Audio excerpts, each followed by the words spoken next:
Hey, love. Before we begin, let's just check in for a moment. Not necessarily in your head, but bringing it back down into your body. How are your shoulders holding up now? Are they tight? Maybe you can soften them just a little. And what about your jaw? Is it relaxed? Or do you notice that it's clenched? If you're up for it, let's just soften lightly. And we're going to take a deep breath in together, in through the nose, out through the mouth.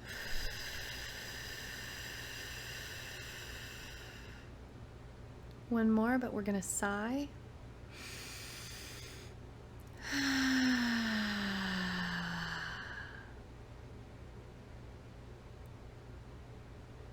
Let this be your first pause today. There's no need to rush. There is no pressure. We are just existing. You know, sometimes we don't quite realize that we've been underwater until we come up for air. And that's what I want this space to be. I want it to be your moment to resurface. And this episode isn't about diagnosing or about labeling. It's not about fixing things. It's about noticing what your body has been whispering and maybe tuning in to what's been background noise for a very, very long time. Most of us tend to picture survival mode as very dramatic, right? A bear chases us, or we freeze in the face of trauma. But what I want to talk about today is the quiet version. The version that is less fight or flight and more of that everyday autopilot, right? Where you're running on fumes without even realizing it. So you might be thinking, if you're listening right now, that, well, I'm not in danger right now. I can't be in survival mode. Yet you're exhausted and you're anxious and you're disconnected, even when everything around you feels stable or seems stable. And that's what I mean by a more subtle version of survival mode. That survival mode kicks in when your nervous system senses a threat, whether that threat is emotional or it's physical or relational, even chemical, right? Even if it's low grade or if it's constant. And over time, it stops distinguishing actual danger from stress patterns your body learned to expect. So you stop trusting the world, or you stop trusting life or people in general, and think nothing and no one is safe. And then your system is constantly primed and ready, just in case anything could go wrong. And you can think of it like background music, right?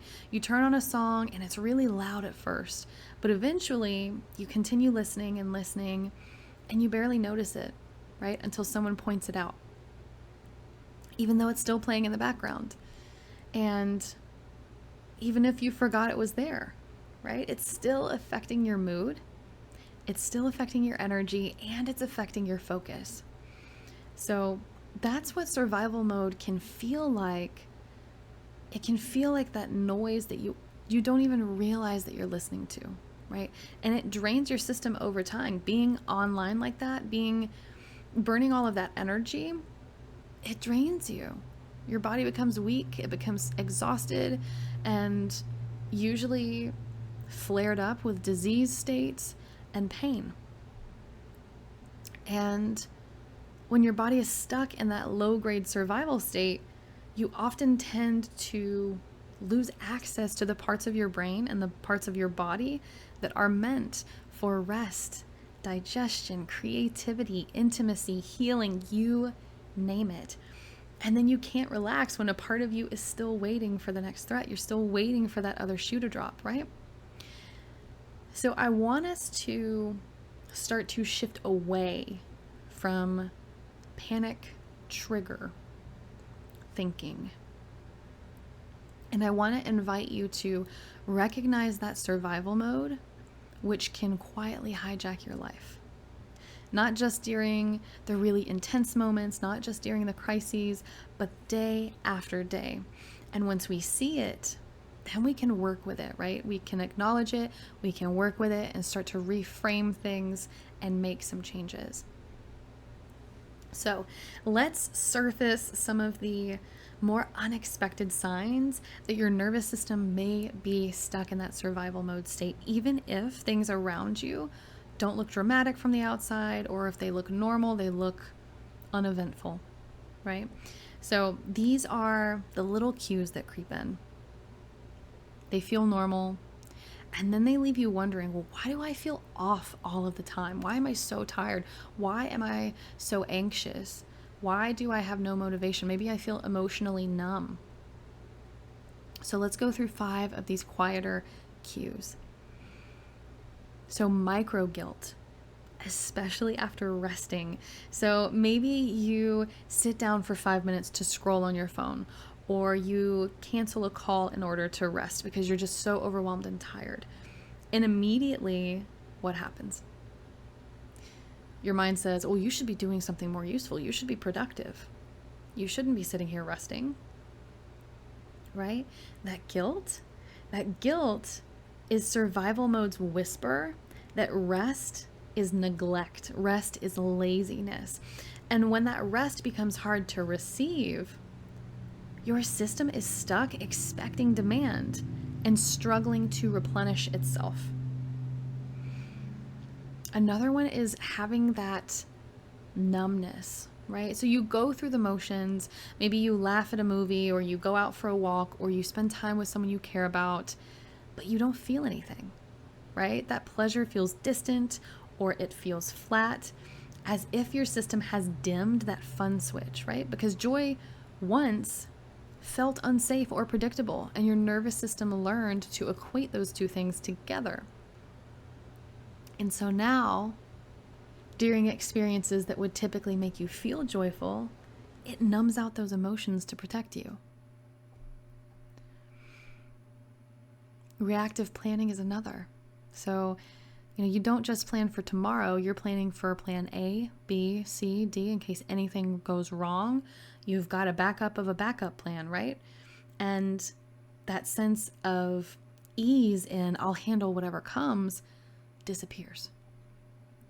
And instead, you feel like you need a contingency after contingency plan in order to feel safe, right? That hyper preparedness is a survival signal, and your system is trying to stay ahead of the threat, even when there isn't a threat on the horizon, when there's nothing there. Also, we can feel comfort in chaos. So silence can feel really uncomfortable, right? When we've been very hypervigilant, we've been in survival mode for a long time, rest feels like we are just waiting for something bad to happen, like we're sitting ducks. And you might find yourself thriving in busyness or even mild overwhelm because calm literally doesn't feel familiar to you, right? Your system knows that chaos. It knows that extreme. It knows the dysregulation, and calm and relaxation feel foreign and leave you feeling restless. Also, you are feeling hyper awareness of other moods, right? So you're feeling tension in somebody's voice before they speak about whatever's upsetting them. You're anticipating conflict. You're bracing yourself, even in seemingly safe relationships, right? Someone's tone changes, you pick up on it immediately. And that's because your nervous system has become exceptionally attuned to those emotional cues. And it's constantly scanning for threats so much that it energizes over empathy and constant tuning in, which again, we're burning a lot of energy when we do these things, and that is exhausting. And I want to know which one of these is speaking directly to you right now in your nervous system. Not in your mind, but in your full nervous system. Maybe you are someone who notices guilt after doing nothing. Maybe you do sense tension in the room before it's visible. Maybe fun does just feel like going through the motions. And that's not you failing. That is your nervous system working overtime to keep you safe when it doesn't need to anymore. And you don't have to fix all of this today.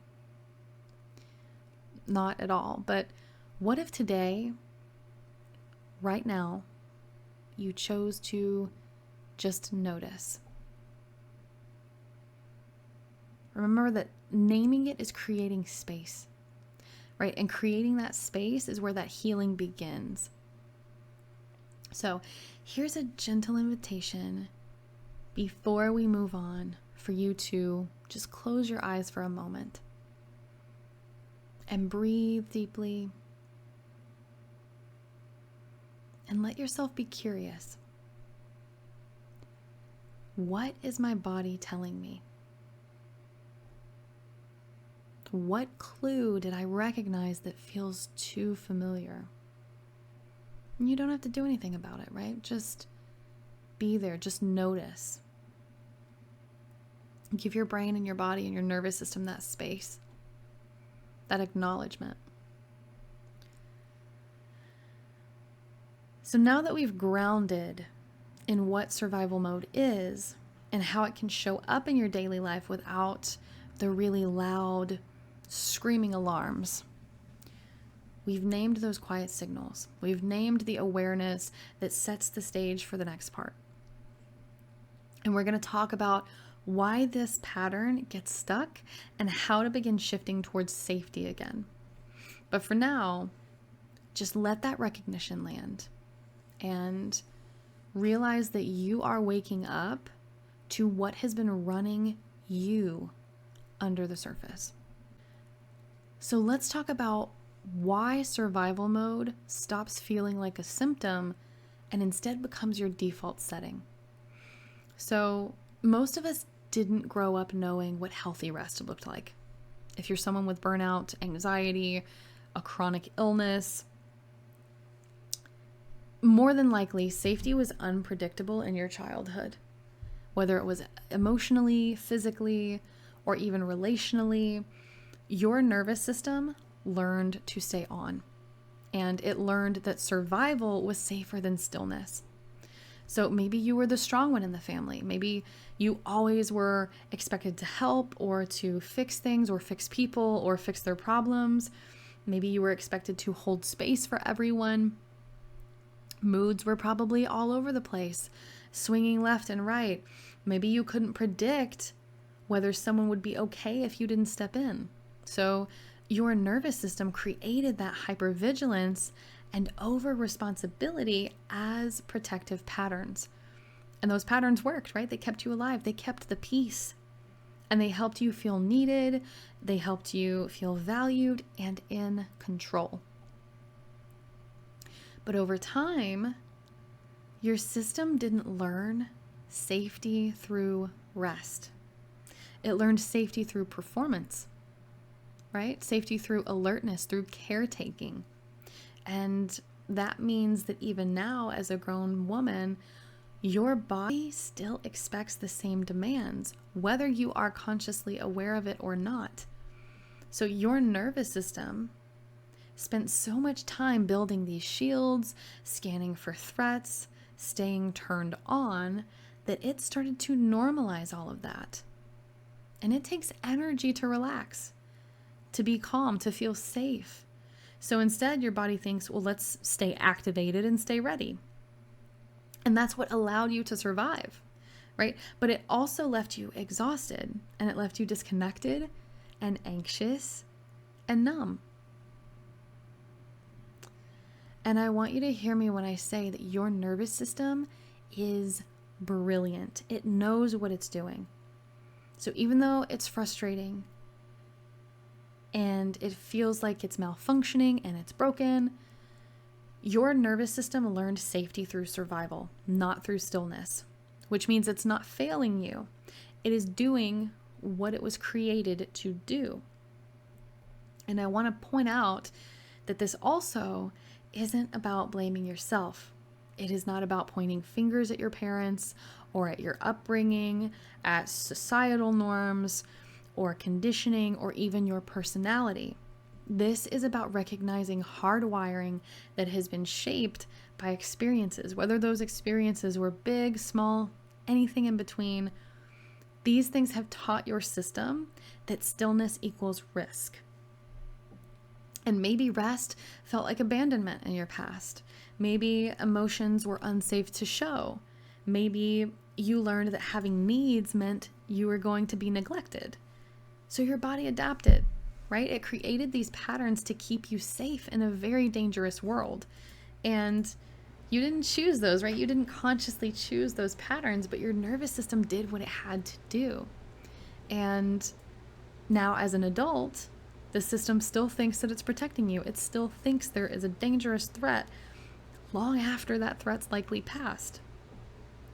So what feels normal now to you, which is probably things like chronic fatigue or inner tension that doesn't let up, or a mind that's always racing and spiraling, even a body on alert, they're all signifiers that you are stuck in that chronic survival state.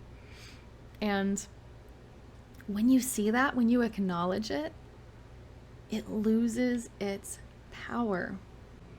So let's turn to how survival mode wiring can often masquerade as personality traits. So things that we might say about ourselves that can keep us stuck in shame or frustration when it's not our essence at all, but a learned survival response. So maybe you say to yourself, well, I'm just a sensitive person. And yeah, maybe you are. But if you've ever noticed that everything around you feels louder, feels brighter, it feels more intense, maybe more threatening, what if that sensitivity is your nervous system fine-tuning survival signals all of the time?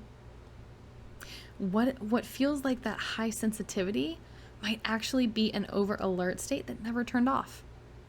So instead of being born sensitive, you might have been trained to detect danger everywhere because that is what helped you stay safe. Or maybe you think, well, I'm bad at relaxing. And maybe you're right, because your system actively resists that rest. It's not because you're inherently flawed. It's not because you lack discipline, but it's because rest never felt safe.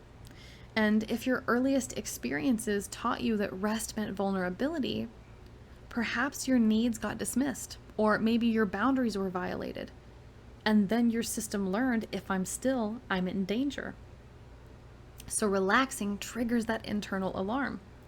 You freeze, you stiffen, you disconnect, and then you judge yourself for it.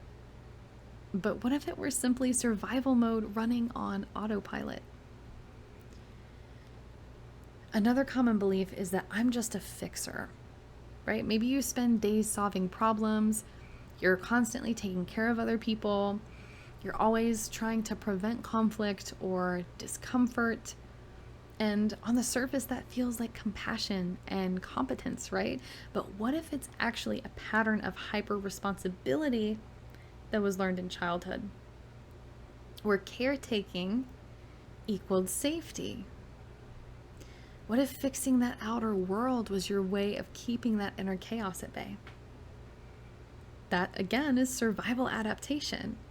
And though it is well-intentioned, it leaves you feeling depleted. So here's the reframing, and I invite you to try it. Maybe I'm not hardwired this way. Maybe I'm wired this way right now, and that wiring can shift. So when we treat these survival patterns as a core identity, it becomes more difficult to shift, right? But if you begin to see them as adaptations, these changes that your brain and your body made in order to protect you, and now they're still trying to protect you a little too well, you're opening that door to rewiring your neural circuitry. And if you've ever said, well, I've always been this way, this is just me, know that your nervous system made you this way because it thought it needed to survive, right? That wiring, it served you at one point, which was great. And you survived because of that. But now, as an adult, you have the power to gently reclaim different wiring if you want to, if you're ready. And you can reteach your system what safety really feels like. So when you hear yourself saying, well, that's just how I am, notice those roots beneath that statement. Feel that invitation to unlearn a pattern, because your personality can change, it can evolve, right? Your nervous system can heal, it can shift, it can change. You're not necessarily locked into traits that no longer serve your resilience or your health or your well-being. Naming that bodily tension engages your thinking brain, right? Just enough to interrupt that autopilot survival mode.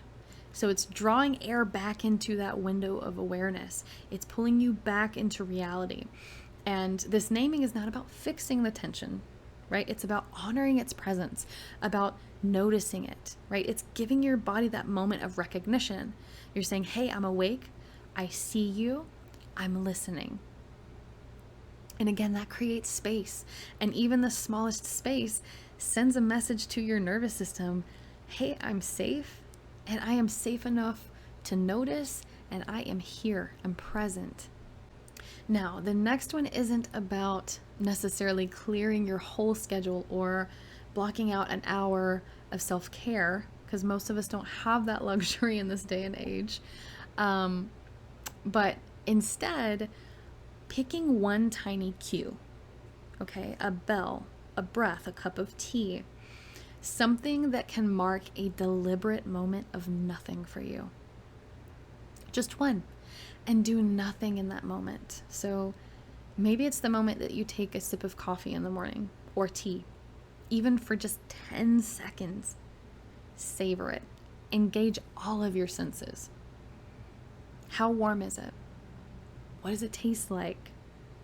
Notice the air moving in and out of your lungs. Notice the breeze if you're sitting outside or if you're inside the AC. Maybe you notice the sunlight through the window or on your skin. Maybe it's just you closing your eyes for a few minutes while you're waiting on a web page to load, right? Just 10 seconds. But you're sitting with yourself. You're not scrolling. You're not rushing. You are just being.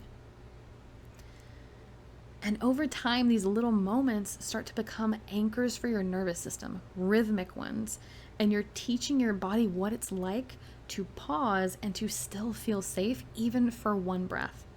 And that repetition is retraining the system towards regulation instead of background hypervigilance, that autopilot survival mode. The third is an invitation for you guys, a shift in how you respond to your own survival signals.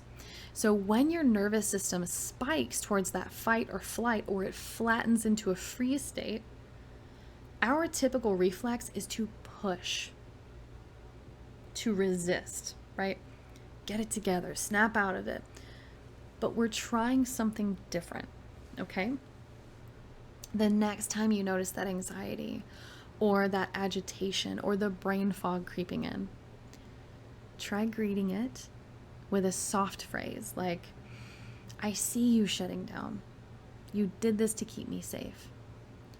I noticed the freeze, but I don't need to fix it. Or you can just say, hi body, I'm here. Placing a hand gently on your chest or gently on your belly, whatever feels supportive to you. And just practice that compassionate co-regulation, right? You're meeting your own nervous system with acknowledgement, with validation, rather than forcing guilt or shame onto it, right? You're saying, hey, I get it. I know you're trying to protect me, but you don't have to do it so hard. And thanking your body for protecting you is another huge part of acknowledging it, giving it that space, and allowing that survival mode to slowly turn off, right? It feels like a breath of fresh air for your nervous system when you give it that grace and that compassion. It tells your body that you are present and that you are safe enough to soften, even if it's just a little bit. So, if you are with me right now, let's try a quick micro practice.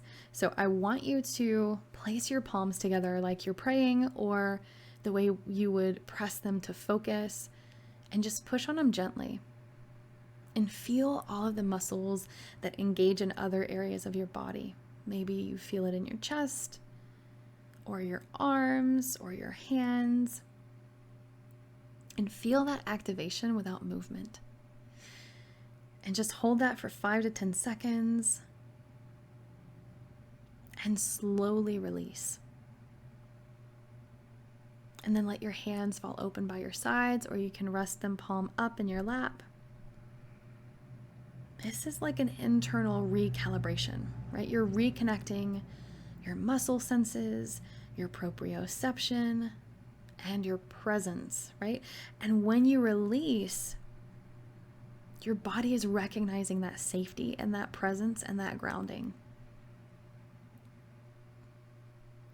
So you can try this anytime that you start to feel a lot of tension coming up, or if you feel like the fatigue is overwhelming, or if you're getting really overstimulated, especially in public. This is one that most people aren't really going to question you on. There are some that I know can be a bit attention grabbing, but this one should be very low-key. Now, each of these shifts that we've talked about, naming the tension, carving a pause, greeting that survival with kindness, they don't have to rely on motivation or willpower or huge time commitments. They're really small, right? They're really tiny moments of that intentional presence. But those tiny moments, those that when you apply them consistently, start to reshape your nervous system, right? Healing doesn't have to be a huge, massive leap, even though I know we often want it to be that way. It is a series of very small, very gentle steps, and it starts with listening rather than fixing, right? Not performing, just being quiet and having that curious presence about ourselves. So, I want you to know that the very act of you tuning into today's episode, of reflecting, of going through these exercises and the breathing, even if it's just for a few minutes, that means healing's already happening for you, right? You have reached towards that awareness, and that awareness is the beginning of every single shift. So let yourself feel, right? Not feel behind, not feel stuck, but you feel yourself thawing out. You're softening, you're opening up step by step. Now, I want you to go ahead and place a hand on your chest, one hand on your belly, wherever it feels safe.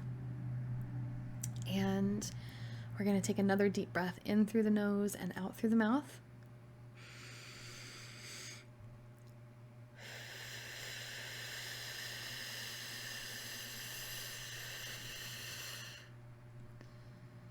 And repeat after me. I am safe enough to slow down now, even if it's just a little. Now, you don't need to do anything else today, no other practices, not even another thought about your healing journey, just this moment of safety, just this breath. Now, if this felt familiar to you and it was beneficial, or you are looking for more support, you are always welcome to join us in the garden, which is our private community. Or you can tune into our EFT videos that we post on YouTube for very quick tapping sessions to help rewire that nervous system, to acknowledge the negative self-limiting beliefs that we may have, and rewrite that code, to rewrite that programming. So there's no pressure, no expectations. We just want to provide a grounded space for women like you. And I truly believe that co-regulation is one of the biggest keys to how that gentle healing happens. So I do want you to know that you are not alone and that we are here to support you. And until next time, take care of your nervous system. Keep breathing. You are doing so much better than you think.